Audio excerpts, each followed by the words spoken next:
আসসালামু আলাইকুম, সবাই কেমন আছেন? আশা করছি আল্লাহর রহমতে আপনারা সবাই ভালো আছেন। তো আজকে আমি এখানে মোগলাই পরোটা বানিয়ে দেখাবো। দেখতে পাচ্ছেন খুবই সহজভাবে। প্রথমে এখানে আমি 4 কাপ পরিমাণ ময়দা নিয়ে নিচ্ছি।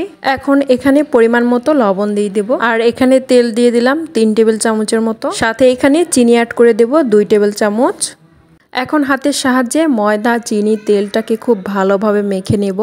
আর এই কাজটা ভালোভাবে করতে হবে যাতে চিনি, ময়দা, তেল ভালোভাবে একসঙ্গে মিশে যায়। এরপর একটু একটু করে নর্মাল পানি দিয়ে আমি ডো তৈরি করে নিব। এখন হাতের সাহায্যে ডোটাকে খুব ভালোভাবে মেখে নিব। আর এই পর্যায়ে মাখানোটা খুবই জরুরি।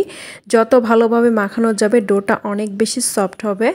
তো ডোটাকে ভালোভাবে মেখে নিয়ে আমি এখানে 10 থেকে 15 মিনিটের জন্য রেস্টে রেখে দিব। এরপর একটা বাটিতে 1 কাপ পরিমাণ পেঁয়াজ নিয়ে নিয়েছি, আর 2 টেবিল চামচের মতো কাঁচা মরিচ কুচি। চাট মশলা দিয়ে দিচ্ছি 1 টেবিল চামচ। এখানে আমি সবকিছু পরিমাপ করে বলে দিচ্ছি। লবণ দিয়ে দিচ্ছি পরিমাণ মতো।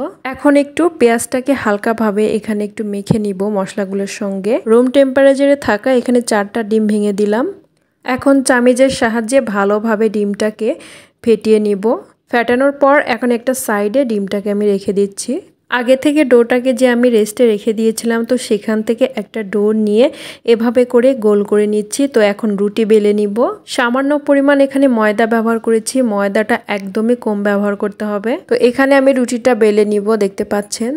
তো রুটিটা একদমই লম্বা করে এবং অনেকটা বড় করে রুটিটা বেলে নিতে হবে। মোগলাই পরোটা রুটি যেমন হয় তো তেমন করে কিন্তু বেলে নিব। বেলে নেওয়া হয়ে গিয়েছে, দেখতে পাচ্ছেন। রুটিটা একদম মোটাও হবে না, আবার খুব বেশি কিন্তু পাতলাও হবে না।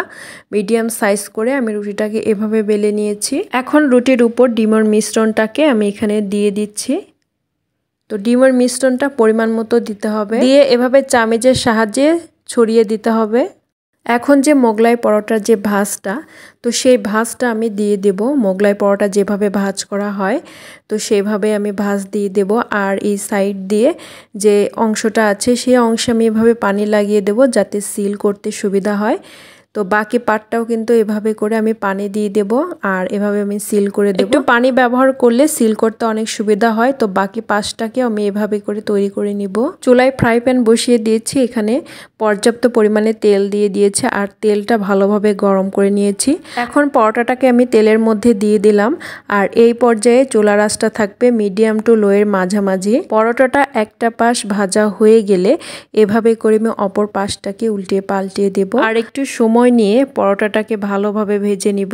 তো এভাবে করে আমি তেল দিয়ে দিচ্ছি। তো আবারও আমি অপর পাশটাকে এভাবে উল্টিয়ে পাল্টিয়ে ব্রাউন কালার করে ভেজে নিব।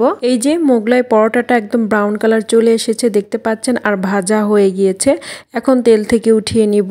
তেল থেকে উঠিয়ে নেওয়ার পর একটু ঠান্ডা হওয়ার পর আমি মাস্ক বরাবর কেটে নিব। মোগলাই পরোটা দোকানে যেভাবে কাটে তো সেই স্টাইলে আমি কেটে নিব।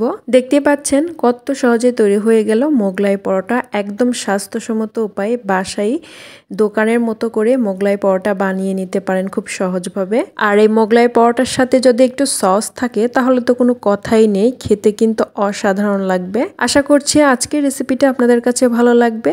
তো ভালো লাগলে অবশ্যই কিন্তু বাসায় একবার হলে ট্রাই করে দেখবেন। তো আজকে এই পর্যন্তই। সবাই ভালো থাকবেন, সুস্থ থাকবেন। আল্লাহ হাফেজ।